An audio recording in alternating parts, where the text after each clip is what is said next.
जय श्री कृष्ण महाराज जी, जय श्री कृष्ण। ओम नमो नारायण स्वामी जी। हरिओम हरिओम। प्रणाम स्वामी जी। प्रणाम स्वामी जी। हरि हरिओम हरिओम हरिओम।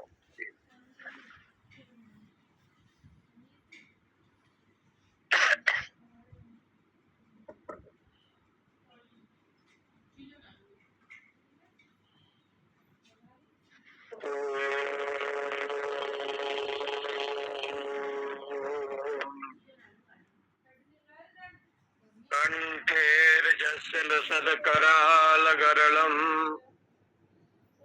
गंगाजलं मस्तके वामंगे गिरिराजराजतनया जाया भवानी सती नंदी स्कंदगणाधिराज सहित श्री विश्वनाथ प्रभो काशी मंदिर संस्थितोखिल गुरुर देया सदा मंगलम।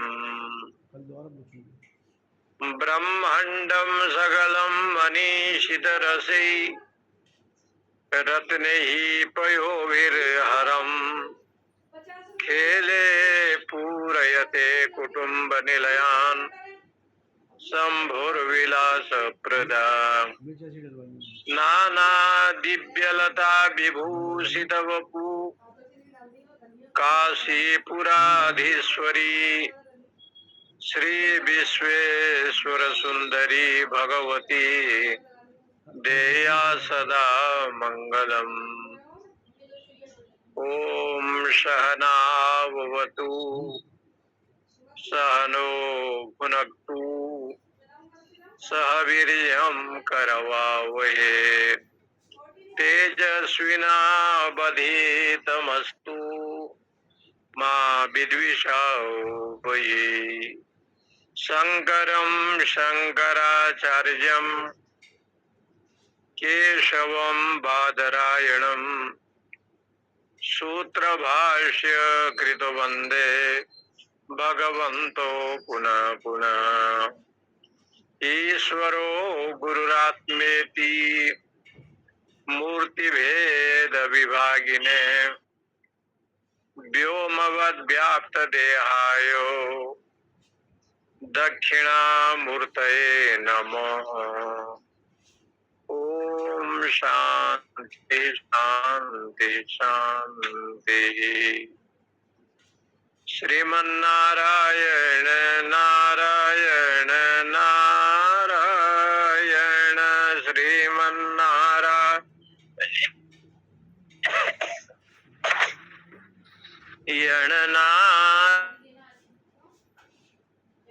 नारायण श्रीमन्नारायण नारायण नारायण श्रीमन्नारायण नारायण नारायण भजमन नारायण नारायण नारायण भजमन नारायण नारायण नारायण बद्री नारायण नारायण नारायण बद्री नारायण नारायण नारायण लक्ष्मी नारायण नारायण नारायण सत्य नारायण नारायण नारायण श्रीमन्नारायण नारायण भजमन नारायण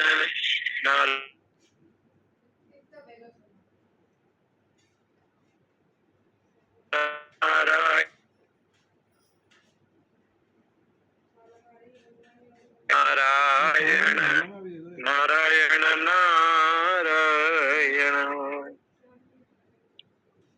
यदा सर्वे प्रभिद्यन्ते हृदयस्य यः ग्रन्थयः अथ मर्त्यो अमृतो भवति एतावद्धि अनुशासनम्। कृष्ण यजुर्वेदीय कठ शाखा के अंतर्गत मंत्र भाग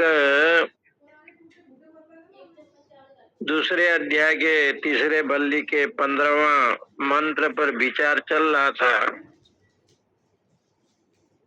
यहाँ पर भगवान धर्मराज और नचिकेता का अलौकिक दिव्य संवाद है और यहाँ पर विचार ये है कि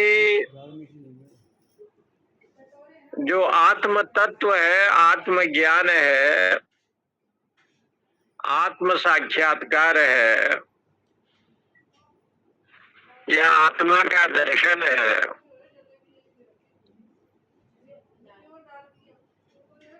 ये जो विषय है अपरोक्ष ज्ञान,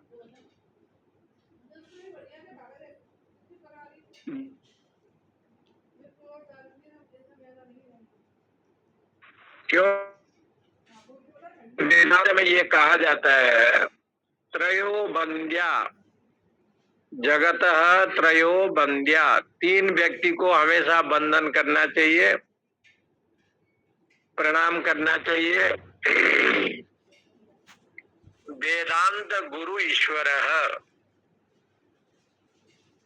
वेदांत जो उपनिषद जो ग्रंथ समुदाय है,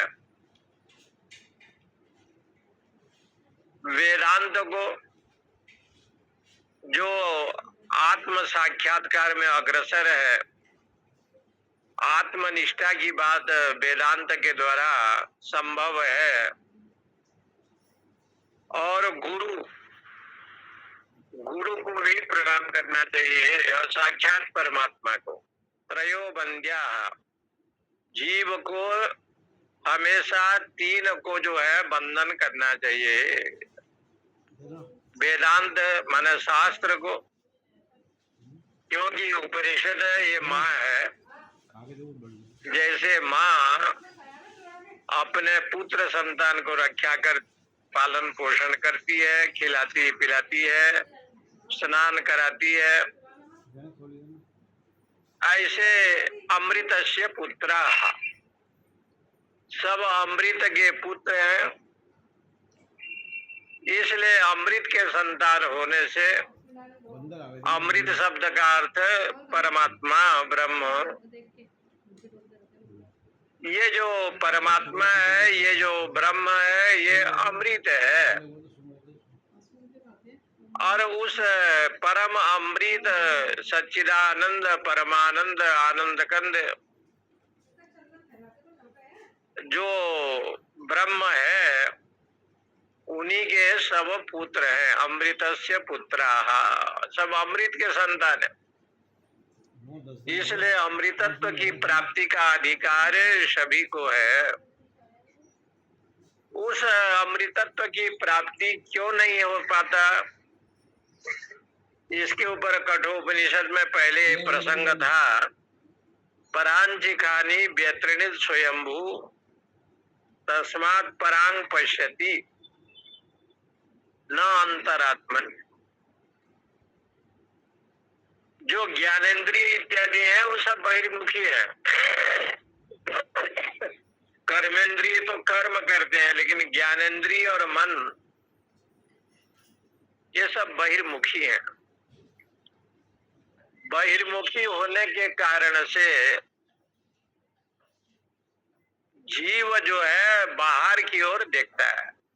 परांची खानी, पराग अंचति इति परांची, बाहर की ओर देखता है और बाहर की ओर जब देखता है तो बहिर्मुखी बन जाता है। ऐसे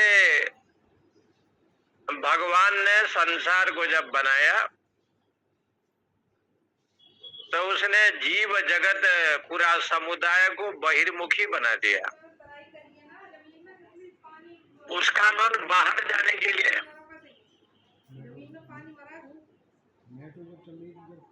तीर्थम गच्छति अधमा, ऐसे लिखा है। तीर्थ में कौन जाता है? अधम लोग जाते हैं। और अन्य तीर्थ में लोग परिभ्रमण करते हैं, गंगा में स्नान भी करते हैं, गोदावरी भी जाते हैं, नर्मदा भी जाते हैं। आत्म तत्व न जानाति कथम मोक्षम वरानने। भगवान शंकर जी ने माता जी से कहा कि इदम तीर्थम, ये तीर्थ है, ये व्रत है, घूमते हैं। और जो वास्तविक में जो महान तीर्थ है आत्मा,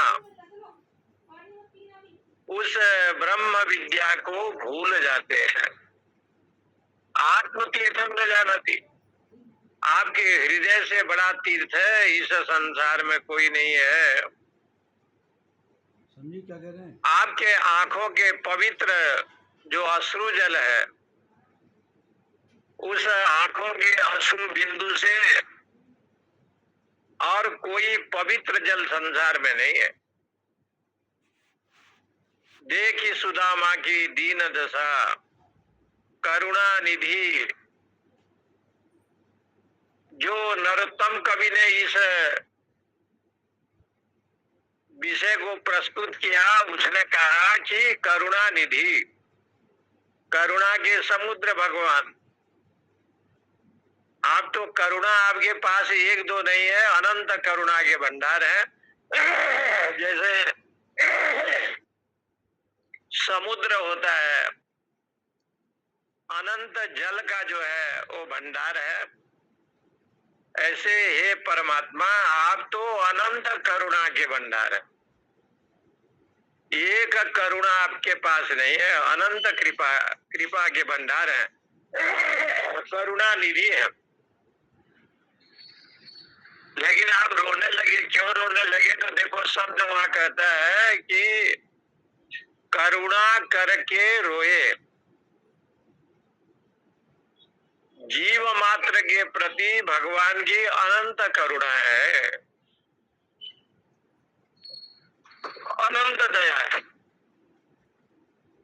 तो बोले कि आपका नाम तो करुणा सागर है, कृपा सिंधु है, करुणा वरुणालय है, लेकिन आप करुणा करके रोए। जगन्नाथपुरी में एक बहुत बड़े महात्मा थे, गृहस्थ थे, और भगवान के परम भक्त थे। जगन्नाथ जी के दर्शन करने के लिए वो नित्य जाते थे। तो एक दिन ऐसे हुआ कि वो जब पुरी में रहते थे तो ठाकुर जी का वंदन भजन, इतना भजन करते थे, इतना करते थे। तो कहते हैं कि जगन्नाथ जी उनसे मिलने के लिए जाते थे। कभी कभी भगवान कृष्ण जगन्नाथ जी को उनसे मिलने जाते थे। उस भक्त का नाम है माधव दास। तो जब वृद्ध अवस्था हो गया तो उनके शरीर रुग्ण हो गया और अपने खाट में ही मलमूत्र जब छोड़ने लगे, त्यागने लगे, तो दुखी होकर के वो समुद्र के किनारे गए। उड़ीसा में जाएंगे तो एक स्वर्ग द्वार है, स्वर्ग द्वार। समुद्र का एक तट पर, समुद्र के पास में स्वर्ग द्वार कहते हैं। और स्वर्ग द्वार के उस रेत में लोग बहुत स्नान करते हैं, समुद्र है, बड़ा दिव्य है। तो पहुंचे वहां, भगवान का ध्यान करके ओ भजन करते करते लेट गए और मलमूत्र शरीर से जब निकलने लगा तो भगवान से रहा नहीं गया कि आज मेरा भक्त जो है मुझे दर्शन करने के लिए नहीं आया। जगन्नाथ महाप्रभु स्वयं वहां गए, देखा कि पड़ा है तो उनके मलमूत्र को साफ करने लगे। जगन्नाथ कोई वेश बना करके नहीं गए थे, स्वयं जगन्नाथ के रूप में गए।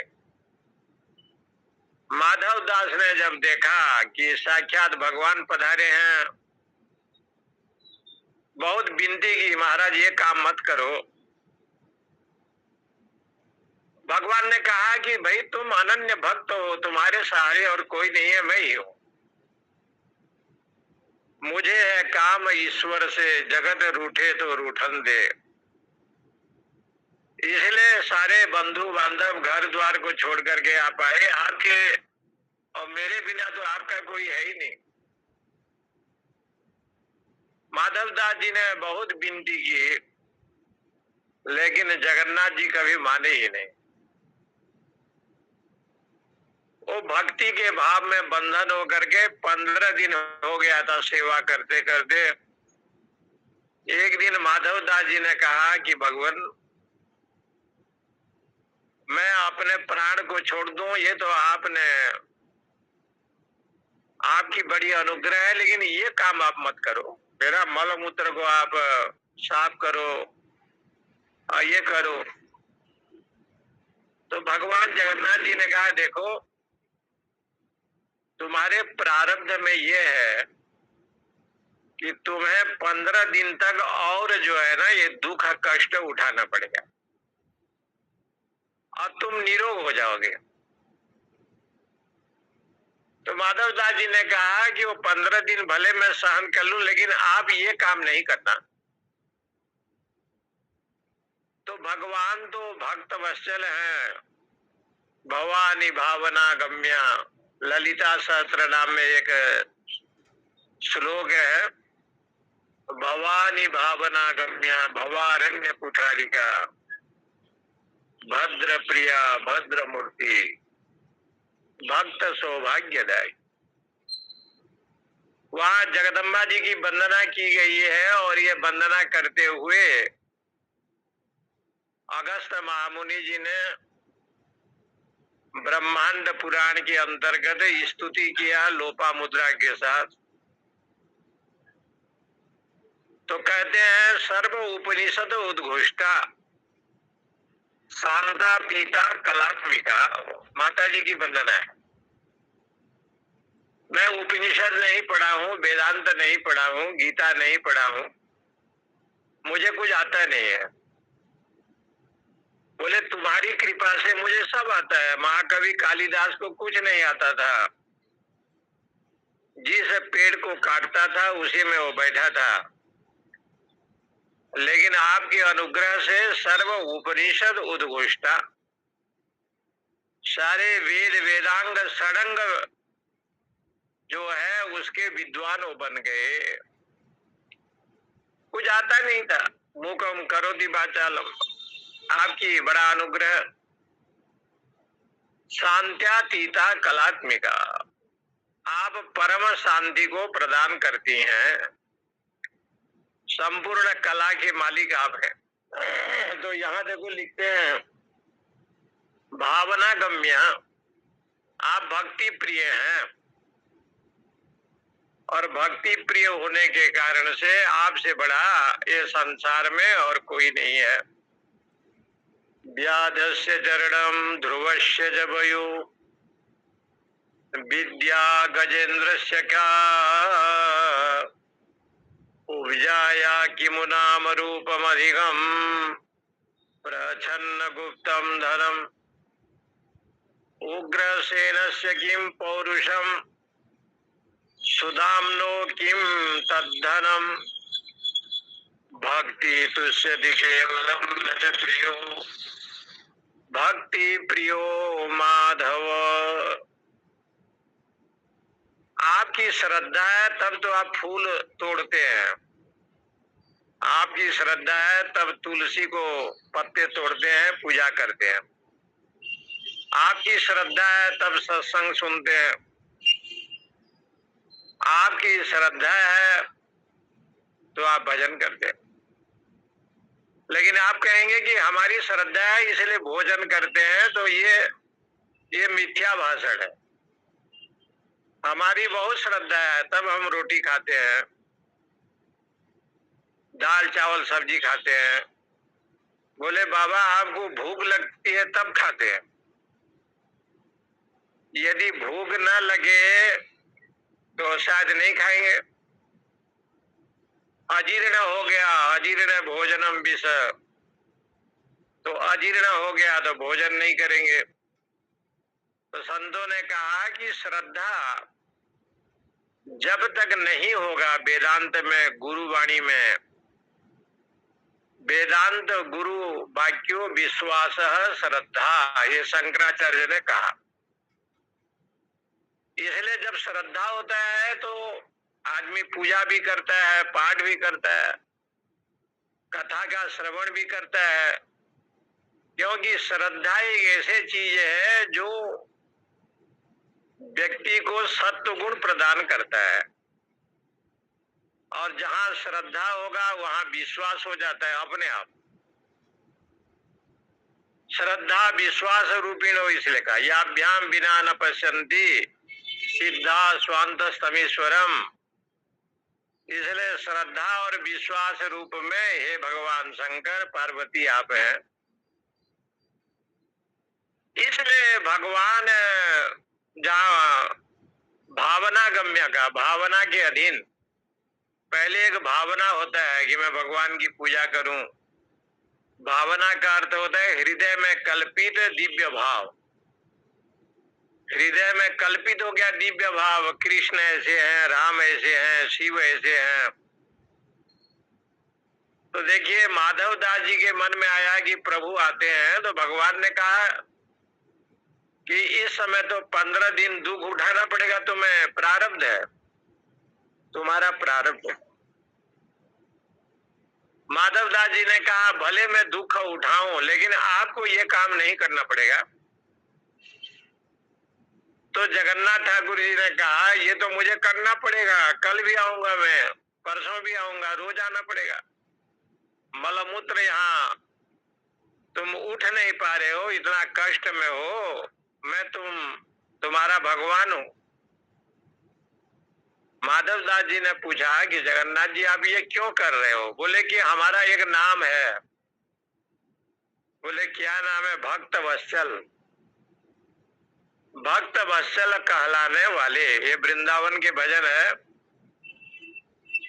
भगवान ने कहा कि वो भक्त वत्सल नाम को यदि तुम झूठला दो, मिथ्या कर दो, तो हम ना आवे। माधव दास जी को बड़ा आश्चर्य हुआ, बहुत हाथ जोड़े, लेकिन कृष्ण सुनने के लिए तैयार नहीं हुए। भगवान ने कहा कि मैं तुम्हें अभी निरोग करता हूं। निरोग कर दिया भगवान ने। कहा कि तुम्हारा 15 दिन का दुख हम ले लेंगे। तो भगवान ने 15 दिन का जो दुख था ना माधव दास का, वो ग्रहण किया। इसलिए आज भी जगन्नाथ जी में ज्येष्ठ पूर्णिमा के बाद भगवान जगन्नाथ जी रोगग्रस्त हो जाते हैं। और ये रोगी उनको बनाया माधव दास जी ने। माधव दास के भक्ति से आह्लादित होकर के भगवान रोगग्रस्त हो जाते हैं और 15 दिन तक कंद फल मूल आज भी लेते हो। फिर आषाढ़ अमावस्या में वो उठ करके फिर रथ यात्रा में जाते हैं। ये कथा जो है ना भक्तमाल में है। भक्तमाल जो वैष्णवों का है, नारद महर्षि का पंचरात्र एक ग्रंथ है, भक्तमाल है। भक्तमालों में बड़े बड़े अनन्य भक्तों की चर्चा है। नाभा जी ने कहा है, नाभा जी ने बड़ा अद्भुत वर्णन किया और भक्तमाल की कथा कही उन्होंने भक्तमाली में। इसलिए देखिए यहाँ पर माधव दास जी को देख करके भगवान ने कहा कि तुम्हारा दुख को हम लेते हैं। बोले आप तो प्रारब्ध का खंडन कर सकते हैं, आप तो अकरुणा वरुणालय है, प्रारब्ध को नाश कर सकते हैं। तो बताया कि जो भक्त हैं वो 4 प्रकार के, आर्त, अर्थाती, जिज्ञासु और ज्ञानी। चतुर्विधा भजन्ते माम जनाः सुकृतिर्जुनः, आर्तो अर्थाती जिज्ञासु ज्ञानी च भरतर्षभ। तो बोले आप प्रारब्ध का खंडन कर सकते हैं। बोले ज्ञानी का प्रारब्ध को हम खंडन नहीं करते। उसके प्रारब्ध में सुख आएगा तो सुख भोगेगा, दुख आएगा तो दुख भोगेगा। स्वर्ग में जाना है तो स्वर्ग जाएगा, नरकादि में जाना है तो नरकादि जाएगा। उसका जो प्रारब्ध है उसको हम खंडन नहीं करते। बोले निष्काम पुरुष का, बोले वो भी हम खंडन नहीं करते, वो निष्कामी है। कोई शरीर में दुख हुआ, कष्ट हुआ अथवा सुख हुआ तो सुख दुखे समय कृत्वा लाभा लाभो जया जयो ततो युद्धाय युजस। क्योंकि वो सुख दुख आए, लाभ लाभ आए, जवान रहे बूढ़ा रहे, वो तो अपने आनंद में रहता है। इसलिए निष्कामी का भी प्रारब्ध को खंडित नहीं करते। बोले महाराज ज्ञानी का नहीं करते, निष्कामी का नहीं करते, जीवन मुक्त का, बोले उसका भी नहीं। तब का अर्थाती का, जो केवल अर्थ की इच्छा करता है, तो बोले उसका भी प्रारब्ध खंडन नहीं करते। कहा कि जिज्ञासु का उद्धव जैसे हुए, अंकुर हुए, जिज्ञासु भक्त हैं, बोले उनका भी प्रारब्ध को हम खंडन नहीं करें। वो जिज्ञासु है, वो जानना चाहता है सुख क्यों आया, दुख क्यों आया। वो अपने जीवन में जानना चाहता है कि ज्ञान कहाँ से आया, अज्ञान कहाँ से आया। जिज्ञासु है ना, वो जानना चाहता है विद्या कहाँ से आया और अविद्या क्या है। किम नाम विद्या, विद्या किसे कहते हैं, अविद्या किसे कहते हैं, वो जानना चाहता है। हिरण्यकश्यप जानना चाहता है कि विद्या क्या है, अविद्या क्या है। लेकिन प्रहलाद जी ने कहा कि पिताजी विद्या तो श्रवणम कीर्तनम विष्णु स्मरणम पाद सेवनम अर्चनम वंदनम दास्य सख्यमात्म निवेदनम, ये तो विद्या है, नवदा भक्ति। और इसको छोड़ करके जो है वो अविद्या है। एक श्लोक में विद्या अविद्या की कथा प्रहलाद जी ने हिरण्यकश्यप को बताया। सबसे बड़ा विद्या यही है, भक्ति तत्व, श्रवणम कीर्तनम। अब यहाँ पर तब भगवान से पूछा गया कि वो जिज्ञासु है, क्योंकि वो जानना चाहता है स्वर्ग क्यों है, नरक क्यों है, वैकुंठ क्यों है, वो एक जानना चाहता है। जैसे भूषंडी की कथा आती है, भूषंडी बड़ा विद्वान थे, अहंकारी हो गए। लोमस जी ने श्राप दिया कि तुम कोए बन जाओ, तो कोए बन गए। लेकिन लोमस जी ने कहा है कि ये शरीर को छोड़ दो, मैं तुम्हें वरदान देता हूं। बोले नहीं, जिस जोनी में आपने दिया है, भगवान ने दिया है, वो मुझे स्वीकार है। और परमात्मा ने जिस जोनी में हम लोग को जन्म दिया, ब्राह्मण आप हैं, बहुत अति उत्तम, क्षत्रिय हैं, वैश्य हैं, शूद्र हैं, आप जिस जात में हैं सबसे बढ़िया है और सबसे श्रेष्ठ है। इसलिए उन्होंने कहा कि जिज्ञासु है, ज्ञातुम इच्छा। यहाँ नचिकेता एक जिज्ञासु है, क्योंकि उसके पिता बाजश्रवा जी ने उसको कहा था ये मृत्युवे त्वाम ददामी, मैं मृत्यु को देता हूं। अब वो गया तो देखा कि यमराज तो है ही नहीं, तो खाया नहीं पिया नहीं कुछ नहीं। 3 दिन तक न खाया न पिया न सोया। और नचिकेता के इस दृढ़ निश्चय को देख करके मृत्यु देवता बड़े प्रसन्न हुए। मृत्यु ने पूछा कि यहाँ आए क्यों? बोले आप हैं क्या ये पहले बताइए। मृत्यु क्या है? किम नाम मृत्यु, मृत्यु किसको कहेंगे? शंकराचार्य से लोगों ने पूछा भजक उसमें प्रश्नोत्तरी में कि मृत्यु किसे कहते हैं, तो उन्होंने कहा अपजस मृत्यु, सबसे बड़ा मृत्यु है अपजस। श्रवण सुजस सुनियायहूं, भवभंजन रघुवीर, त्राहि त्राहि आरति हरन, शरण सुखद रघुवीर। भवभंजन भववीर, इसलिए श्रवण सुखद रघुवीर। श्रवण सुजस सुनी, आपका सुजस फैला हुआ था तो सुन करके हम आए। क्यों? बोले भवभंजन भववीर, आप तो संसार के दुख को नाश करते हैं, जन्म मृत्यु को। त्राहि त्राहि, इसलिए आपके शरणागति में आए हैं। बोले आप शरणागति बन जाओगे तो क्या होगा? तो कहा शरण सुखद रघुवीर, बड़े शांति में रहेंगे महाराज। आपका नाम आनंद कंद है, इसलिए बड़े आनंद से हम रहेंगे। आप सबको सुख देते हैं, इसलिए आपके शरण में हैं, इसलिए आपके चरणों में हम आए हैं। तो कहते हैं कि इसलिए वो कहते हैं कि जो जिज्ञासु है, नचिकेता की जिज्ञासु है, मृत्यु प्रोक्तम सनातन। मृत्यु से पूछा कि आपका नाम मृत्यु क्या है, तो मृत्यु ने बताया मृत्यु नाम के कोई चीज नहीं है। जिनको तुम मृत्यु कहते हो वो मृत्यु है नहीं। देवे अत्रापि विचिकित्सितम किल, देवता लोग को भी बड़ा संशय हो गया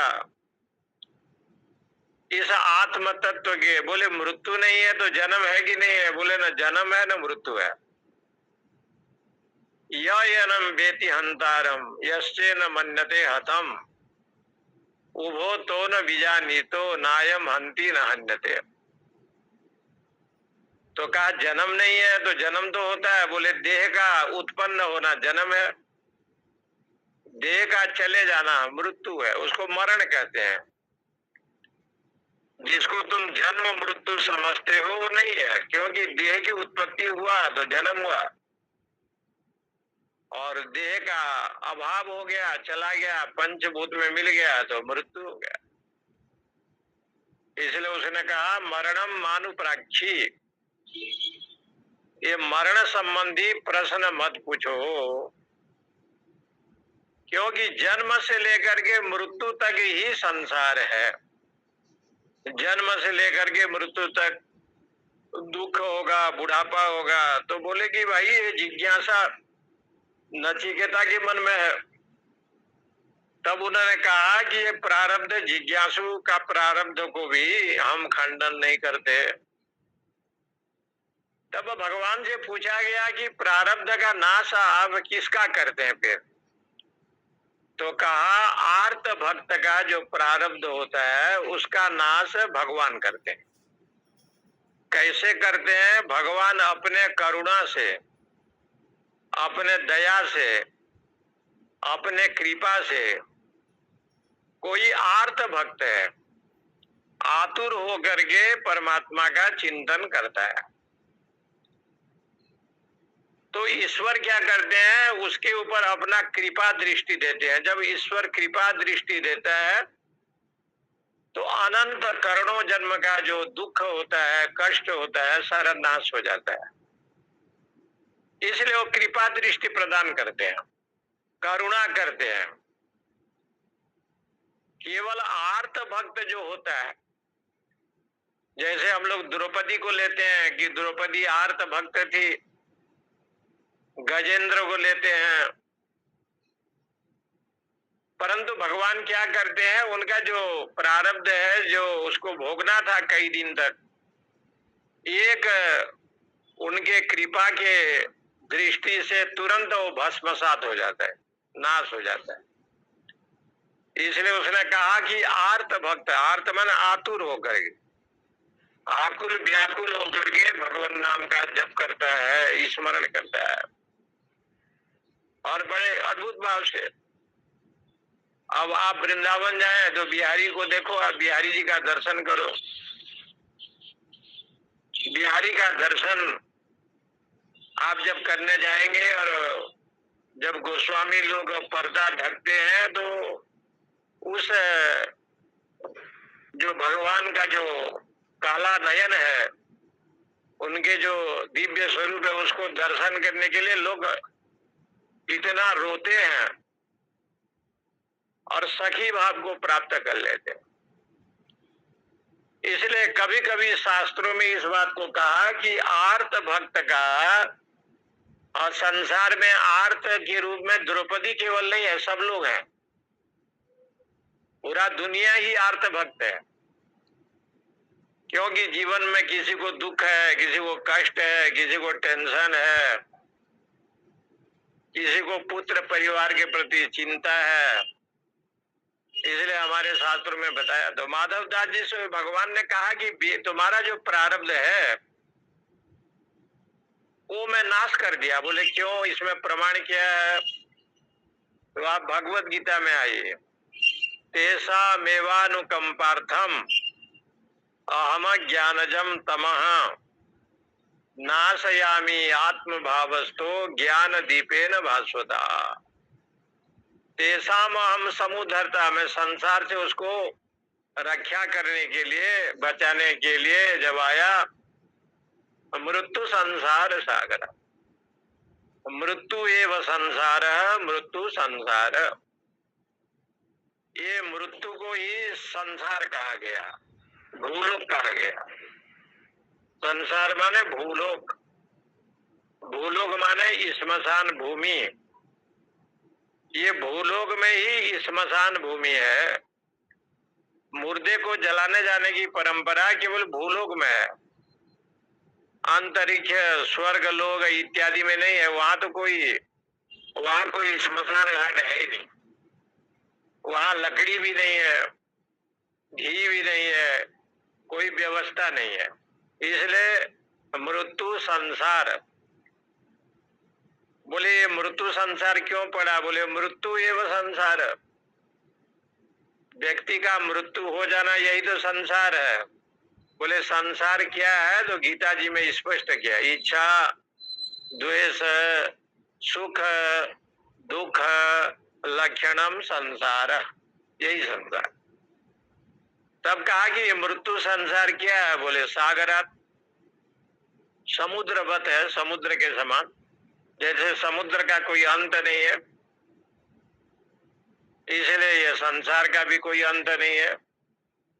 तब कहा समुद्र का पानी पीने की इच्छा है, बोले वो तो खारा है। तो संसार का जो व्यवहार है, संसार का जो विषय वस्तु है, वो मीठा नहीं है, वो खारा है। आपके पास धन है तो सब लोग पूछेंगे, और यदि धन चला गया तो जानने वाले भी नहीं पूछेंगे। और ये बात शंकराचार्य भगवान ने लिखा है। शंकराचार्य को जब सन्यासी बनने की इच्छा हुई तो सन्यासी बन गए, गोविंद पास से दीक्षा ली। लेकिन जब आगे चले और उनके माता सती जी का जब ब्रह्मलीन हो गई और दाह संस्कार करने के लिए जब चले, तो सारे ब्राह्मणों ने मना कर दिया। उसने कहा कि यहाँ दाह संस्कार नहीं होगा, तो कोई उनको सहयोग नहीं किया। उसी समय अपने माता जी के लिए उन्होंने श्री विद्या को, माने श्री सूक्त का आह्वान किया। एक तो उनके घर में धन नहीं था तो कनक धारा पड़ा हो। कनक धारा का पाठ है भगवान भाष्यकार ने की। और दूसरे नंबर पर जो है उसको जलाने भी नहीं दिए माँ को। तो केरल के जहाँ शंकराचार्य का जन्म स्थान है केरला में, वहां पर उसने श्राप दे दिया कि यहाँ पर कोई भी मरेगा तो स्मशान भूमि नहीं होगा। आज भी नहीं है, अपने घर जमीन में लोग जलाता है। नंबूदरी पाद ब्राह्मण होने पर भी तब उन्होंने कहा कि आज ये पता चला यावत जीव वित्तोपार्जन शक्त तावत देहे तरुणी रक्त। इसलिए उसने कहा जब तक धन है तब तक पत्नी भी पूछती है, पुत्र परिवार भी आते हैं, बंधु बांधव भी आते हैं। और जिस समय धन का अभाव हो गया, क्षीणे वित्ते का संसार, कोई संसार दिखाई नहीं देता, कोई परिवार दिखाई नहीं देता। इसलिए अर्थम अनर्थम भावयम नित्यम, ऐसे कहा। अर्थ को अनर्थ समझो। अर्थ है तो अनर्थ होगा, जुआ खेलेगा, मांस खाएगा, मदिरा पान करेगा, अंडा मांस लेगा, नाना प्रकार के व्यसन भोग में जाएगा। इसलिए अर्थ अनर्थ का भी कारण है, एक शब्द ये दिया। और धन धर्म का भी कारण है। धना धर्म तथा सुखम, धन से धर्म होता है, एक कारण ये। सत्वगुणी है तो धन से धर्म करेगा, तमोगुणी है तो भोग विलास जुआ नाना प्रकार से व्यसन में जाएगा। इसलिए अर्थम अनर्थम भावयम नित्यम, भगवान शंकराचार्य ने इस बात को बताया। इसलिए माधव दास जी को जगन्नाथ जी ने कहा कि देखो, प्रारब्ध तो भोगना तो पड़ता है, लेकिन आर्त भक्त जब वो स्मरण करता है और मुझे जब चिंतन करता है तो सारा दुख में अपहरण कर लेता हूँ, सारे दुख को मैं ले लेता हूँ। उसके जीवन में दुख नहीं आता। जैसे भीष्म जी की भयंकर बाण उनको लगा, सरसज्जा में लेटे हैं, लेकिन भगवान ने स्पर्श किया तो सारे दुख को भगवान ने ले लिए। चंदन के समान शीतल उनका शरीर रहा और सरसज्जा में लेटने पर भी दुख का अनुभूति नहीं हुआ। ये भगवत कृपा। अब प्रभु कृपा करूं यही भांति, सब तजी भजन करूं दिन राति। इसलिए इस बात को उठाया।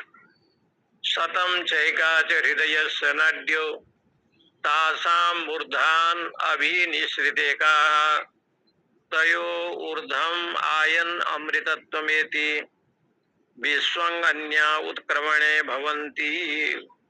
शतम च एकाच हृदय से नाड्या, ये हृदय में जो है 101 नाड़ियां हैं, ऐसे बताते हैं। शत संख्या का एका, ये पुरुष के हृदय में 100 नाड़ी तो है ये, और एक नाड़ी है सुषुम्ना। सुषुम्ना नाम की जो नाड़ी है हृदय से नाड्या मूर्धान अभिनिश्रिते का, सुषुम्ना नाड़ी का बोध नहीं होता है, लेकिन एक नाड़ी को अलग किया, सुषुम्ना को। कहते हैं कि ऊपर की ओर गमन करने वाला है। कैसे है? तयो ऊर्धम आयन, जो जोगी लोग ऊर्ध रहता है, जो अपने प्राण को ऊपर लेते हैं, अधोपतन नहीं करते। अमृतत्वम एति विश्वंग अन्या उत्क्रमणे भवन्ति, और वही जो है उत्क्रमण करते हैं, न माने प्राण को अधोपतन नहीं करते। योग के माध्यम से सुषुम्ना नाड़ी जो अलग कहा गया है, 100 नाड़ी तो है ही हृदय में, उसमें एक सुषुम्ना नाड़ी अलग है। इसको मिला करके 101 नाड़ियां हैं। और सुषुम्ना नाड़ी को लेकर के मस्तक का लोग भेदन करता है, और अंत काल में वो तस्य प्राणः न उत्क्रामंती, ऐसे कहा। आत्मा को जो है ना वो दर्शन करता है और उस समय जो है वो ऊपर की ओर जाता है, उसको ऊर्ध्वरेता कहते हैं। तया नाड्यो ऊर्ध्वम, इसलिए वो ऊर्ध्व भाग में हो जाता है। ऐसे नाड़ी को प्राप्त करता है, माने सुषुम्ना के द्वारा ऊपर जाता है। पिंगला पिंगला सुषुम्ना तीन नाड़ी है, लेकिन सुषुम्ना नाड़ी को जब संयमित कर लेता है और प्राण को जब ऊपर लेता है तो गीता जी में जो कहा गया है कि उसका प्राण जो है ना उत्क्रमण नहीं होता, न तस्य प्राणा उत्क्रामंती। उपनिषद में कहा, मांडुक्य में भी है कि उसका प्राण जो है उत्क्रमण नहीं करते, वो ऊर्ध्व गति को जाते हैं, धीरे धीरे इस लोक में, परलोक में, ब्रह्मलोक तक वो पहुंचता है और धीरे धीरे हृदय में, अंतःकरण के अंदर है, वो हृदय पुंडरीक में परमात्मा का साक्षात्कार करता है, ब्रह्म का साक्षात्कार कर लेता है। इसलिए यहाँ पर लिखते हैं तयो ऊर्ध्वम आयन अमृतत्वमेति विश्वं अन्य उत्क्रमणे भवंती। और उत्क्रमण कर लेता है, प्राण की उत्सर्ग कर लेता है, ऊपर ले जाता है।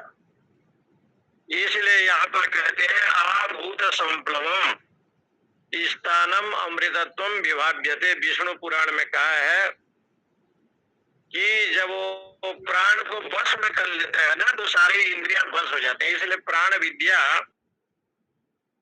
इसको छांदोग्य उपनिषद में संवर्ग विद्या कहते हैं। संवर्ग विद्या के ज्ञाता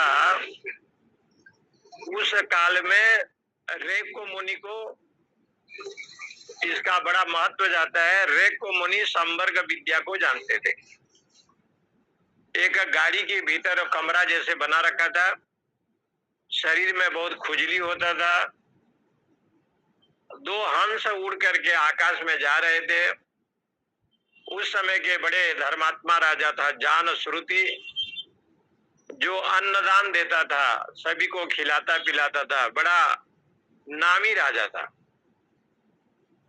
लेकिन दो हंस जब जा रहे थे तो एक ने कहा कि अरे भल्लाक, भल्लाक हंस को कहते हैं, तो उसने कहा देखो ये आम के पेड़ के नीचे राजा सोया हुआ है, जान श्रुति धीरे धीरे चलो। ये बहुत बड़े धर्मात्मा राजा है। तो एक हंस ने कहा कि देखो ये कितना भी दान करे, कितना भी धर्मात्मा हो, लेकिन रेक को मुनि के बराबर नहीं है। जो गाड़ी सकट के नीचे रहता है, खुजली उसके शरीर में है, उसके एक अंश के बराबर नहीं है। जान श्रुति को जैसे पता चला तो आश्चर्य हो गया। रेक को मुनि को वो ढूंढने के लिए चला। स्वयं देवता लोग हंस बन करके जान श्रुति को उपदेश दिया। वो जो हंस थे वो देवता लोग थे। और ये जब ढूंढने के लिए चला तो प्राण विद्या के महान उपासक रेक को मुनि का दर्शन उसने किया, उनसे सीखा उसने। जान श्रुति की लड़की से उनकी शादी भी हुई, प्रचुर मात्रा में धन संपत्ति भी दिया। महर्षि हैं, प्राण को जीते हैं, और जो प्राण को जीत लेता है इंद्रियां वशीभूत हो जाती है, अंतर्मुखी वृत्ति उसका अपने आप बन जाता है। अंतर्मुखी वृत्ति बना जब बनता है तो ये जो मन इंद्रियां संसार की ओर नहीं जाती, प्रपंच की ओर नहीं जाती। इसलिए कहा कश्चित् धीरः अमृतत्व इच्छन्।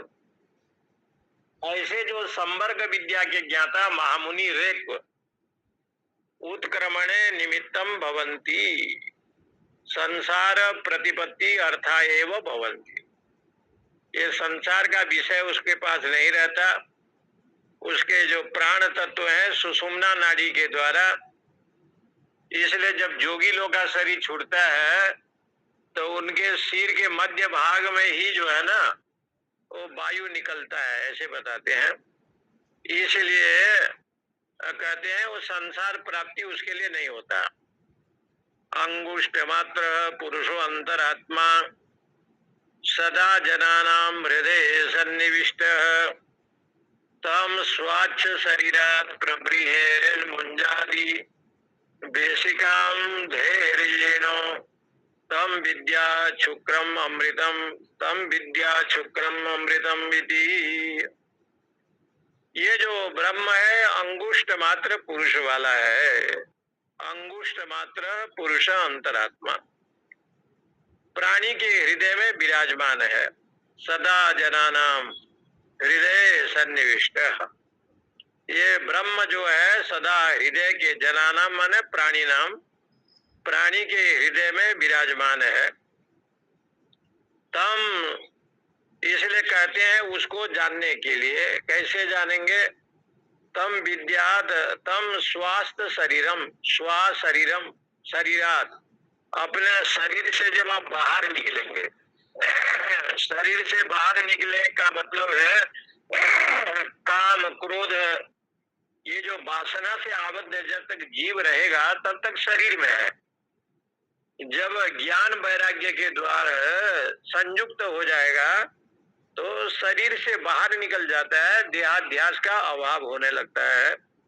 प्रबृहन, शरीर से अलग निकला, मुंजादि बेसिकाम धर्जेणो, जैसे मुंजादि बेसिका है। कथा ये आती है कि एक पक्षी रहा, उसके अंडा को समुद्र ले गया, तो वो पक्षी जो है समुद्र को सुखाने के लिए वो एक नोच में, उसके नोच में, चोंच में एक मुंजिका जो झाड़ू लगाते हैं सीक, उसको लेकर के एक एक बूंद पानी निकाल रहा था और समुद्र को सुखाने की प्रयत्न कर रहा था।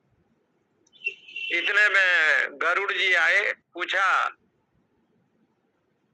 नारद जी ने पहले देखा, नारद जी ने गरुड़ को बताया, गरुड़ जी आए और उनसे पूछा, तो गरुड़ जी ने कहा ये तो बड़ा जाति का अपमान है। भयंकर रूप गरुड़ जी ने लिया, समुद्र आकर के डर के मारे, भय के मारे उस अंडे को दिया। तब जो है ना वो पक्षी जो है ना वो शांत रहा। इसीलिए कहते हैं कि यहाँ पर लिखते हैं मुंजादि इव, जैसे मुंज होता है झाड़ू लगाते हैं, और वो सूख सीख के समान ऐसी का धैर्य पूर्वक जो है ना वो समुद्र को सुखा रहा है। लेकिन समुद्र कहाँ सूखने वाला है? वो जानता है पक्षी कि समुद्र को सुखा नहीं पाऊंगा, लेकिन फिर भी अपने जो है उसने प्रयत्न किया और उसके जो पुत्र थे वो उसको प्राप्त हुआ। इसी प्रकार से धैर्य पूर्वक बहुनाम जन्मनाम अन्ते ज्ञानवान माम प्रपद्यते तम विद्या शुक्रम, उस ब्रह्म की प्राप्ति करता है अमृतम, तम विद्या शुक्रम अमृतम इति। उस अमृतत्व, शुक्र माने शुद्ध। आप साधना करेंगे, भजन करेंगे तो अनेक प्रकार से विघ्न आएगा। इसलिए कहते हैं धैर्येण श्रेयांसी बहु विघ्नानि संति, कथा ऐसे आता है। श्रेय कर्म करने से, कल्याण कर्म करने से बहुत विघ्न आते हैं। देवता लोग ही विघ्न करते हैं कि ये भजन न करे, साधन करे न करे, सत्संग न करे, सत्कर्म न करे। लेकिन उस विघ्न से बचने के लिए धैर्य पूर्वक धीरज धर्म मित्र अरुणारी आपद काल परिखई चारी, ऐसे हमारे शास्त्रों में कहा। इसलिए वहां पर उस पक्षी का उदाहरण दिया, विशुद्ध, उस मुंजा के सीक के समान वो जानता है। इसी रूप में अंगुष्ठ मात्र पुरुषो अंतरात्मा धैर्य पूर्वक जब करता है तो चैतन्य जो है अंगुष्ठ मात्र है, उसका दर्शन जो है ना साधक को होता है। मृत्यु प्रोक्ताम नचिकेतो अथ लब्ध्वा विद्यामेताम योग विधिम च कृष्णम ब्रह्म प्राप्तो विरजो अभूत विमृत्यु अन्यो अभिएवं यो विदद अध्यात्ममेव। इसलिए कहते हैं मृत्यु प्रोक्ताम नचिकेता। मृत्यु जी ने नचिकेता जी को संपूर्ण श्रेय और प्रेय की बात बताई, विद्या अविद्या की बात बताया। विद्यामेताम, इस विद्या को जो जान लेता है, पढ़ लेता है, योग विधिम च कृष्ण, और साधन करता है, ब्रह्म प्राप्त हो, ब्रह्म भाव को प्राप्त करता है, बीरजो अभूत विमृत्यु, और मृत्यु से वो पार हो जाता है और मृत्युहीन हो जाता है। अन्यो अपि एवं यो विदधाति विदधाति आत्ममेव, इस प्रकार से जो प्रयत्न करता है, जैसे कठोपनिषद में बताया, तद अनुसार विद्या की बात बताई, अविद्या की बात बताई, दूरम एते विपरीते विसूचि, श्रेय की बात बताई, प्रेय की बात बताई। ऐसे जो ब्रह्म विद्या कठोपनिषद है, जिनके वक्ता मृत्यु जी हैं, श्रोता नचिकेता। केवल नचिकेता के लिए कठोपनिषद नहीं है, आप सभी नचिकेता हैं। और जो हमारे आचार्य हैं, जो गुरु हैं, जो सदगुरु हैं, ये साक्षात धर्मराज हैं। इस रूप में दर्शन करना चाहिए। शिष्य आचार्य हो प्रसाद हो, ऐसी बात। शिष्य आचार्य का ये प्रसाद है। इसलिए यदि उनके पिताजी बाजश्रव ऋषि ये प्रमाद नहीं किया होता तो आज ये कठोपनिषद सुलभ नहीं होता, ये ब्रह्म विद्या का प्रतिपादन नहीं होता, न नचिकेता जमलोक में जाते, न ये ब्रह्म विद्या की प्राप्ति होती। इसलिए भगवान शंकराचार्य ने अंतिम में लिखा, शिष्य आचार्य हो प्रसाद कृत अन्या कृता न्यायेन विद्या ग्रहण प्रति पादन निमित्त दोष प्रशमन अर्थेयम शांति उच्यते। अंतिम में शांति मंत्र पढ़ा जाता है, ओम सहनावतु सहनो भुनक्तु सह बीजम करवावहे तेजस्विनावधीतमस्तु मां विद्विषावहे। ओम शांति शांति शांति।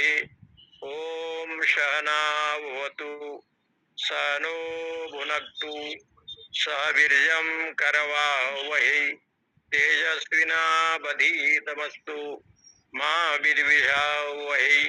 ओम शांति शांति शांति। परमेश्वर ये कृपा करे, उनके चरणों में वंदना की जाती है। सहनावतु, गुरु शिष्य दोनों को साथ साथ में रखें, रक्षा करें, साथ साथ में पालन भी करें, साथ में सामर्थ्य दें। उनके कृपा के बिना ब्रह्म विद्या सत्संग भजन नहीं होता। यही सरावत अति कठिनाई, राम कृपा बिनु आई न जाए। इसलिए कोई न कोई निमित्त बनता है।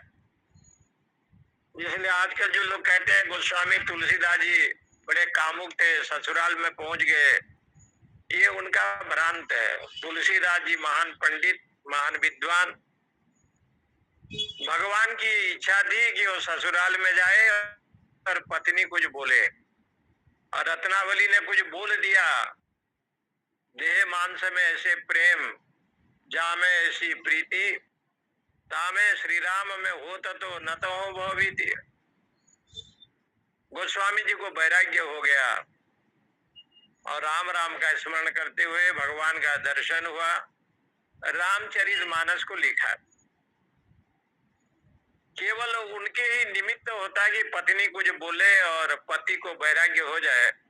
तो कलियुग में ऐसे पत्नियां हैं जो अपने पति को क्या क्या नहीं बोलती है। हम लोग बनारस में देखते हैं, साड़ी की दुकान में आएंगे, चाट खाने आएंगे, गोलगप्पा खाने आएंगे, इडली डोसा खाएंगे, तो उसके पति को तो यहाँ इतना बेइज्जती करते हैं और इतना झापड़ लगाते हैं कि पति को कभी वैराग्य होता ही नहीं। बिल्कुल मौन होकर के वो सुनता रहता है कि मेरी पत्नी जो बोल रही है वो सब अमृतत्व है। लेकिन यहाँ गोस्वामी जी को पत्नी ने कह दिया तो राम बोला तुलसीदास बन गया। देखो तो ये सब क्या है, ये सब भगवत कृपा है, एक निमित्त है और निमित्त के चलते हुआ। इसलिए शास्त्रकार हमेशा यही कहते हैं तेजस्विनो बधीतमस्तु, हम तेजस्वी बन करके अध्ययन करें। तेजस्वी माने प्रमाद रहित, मां विद्वेषा वहे, किसी से द्वेष न करें। यहाँ 3 बार शांति मंत्र का पाठ किया गया। आध्यात्मिक, आदि देविक, आदि भौतिक त्रैताप की निवृत्ति हो, इस प्रकार से ये कठोपनिषद का जो विषय है वो सूक्ष्म रूप से अथवा भगवत कृपा से जो आया आपको श्रवण कराए। इसलिए कहते हैं ओम शांति शांति शांति। ओम पूर्णमद पूर्णमिदम पूर्णात् पूर्णमुदच्यते पूर्णस्य पूर्णमादाय पूर्णमेवावशिष्यते। ओम शांति शांति शांति। हरि ओम हरि ओम हरि ओम। जय जय स्वामी जी, हरि ओम। अच्छा नमो ओम नारायण। नमो नारायण जी। हरि ओम हरि ओम। स्वामी जी नमो नारायण। ओम नमो नारायण महाराज जी, जय श्री कृष्ण। स्वामी जी जय श्री कृष्ण महाराज जी। स्वामी जी ये कठोपनिषद और काटकोपनिषद में क्या दोनों शब्द में? नहीं, वो अंतर कुछ नहीं है। कठ प्लस उपनिषद ऐसे है, कठ प्लस उपनिषद। तो ये जो कठ है ये कठ शोके धातु से बना है। शोक करना, क्योंकि नचिकेता के पिता बड़े दुखी रहे ना, वो शोकाकुल रहे। तो बोले कि भाई ये कठ प्लस उपनिषद है, तो आद गुण सूत्र से गुण हो गया, ऊ और अ मिल करके वो हो गया, तो कठोपनिषद ऐसे बन गया।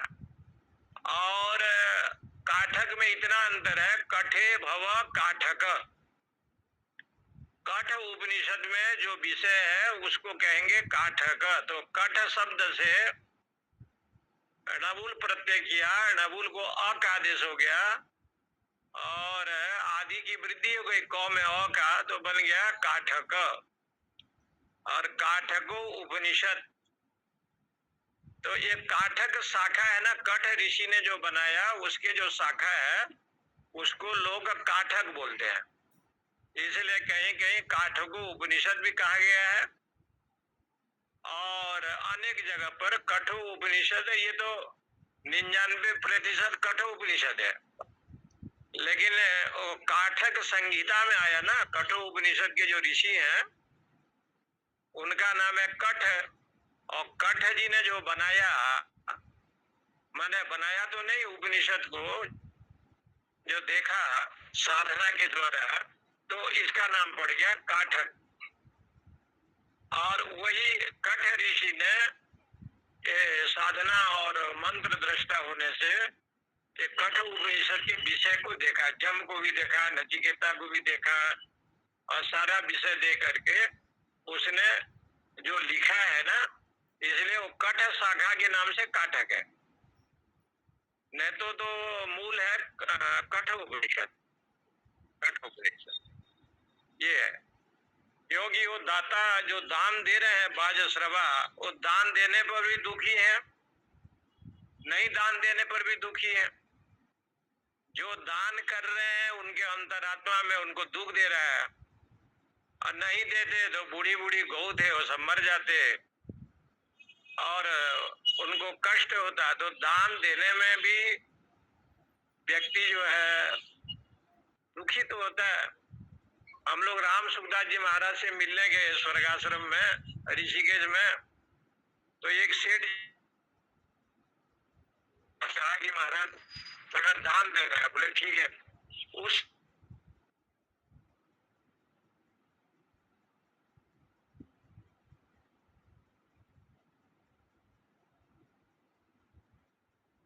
फेंक दिया उसको। दान तो दे रहा है, बहुत अच्छी बात है, लेकिन दान देने में भी दुखी हो और दान नहीं देता है तब भी दुखी है, तो ऐसे दान करना वो एक प्रकार से नरक की प्राप्ति है। आनंदा नाम ते लोकान तान गच्छति सादत, उस लोक को प्राप्त नहीं कर सकते। इसलिए वो काठक शब्द जो है ना, वो कठ ऋषि के, कठ ऋषि माने कठे न प्रोक्ता इति काठक ऐसे है।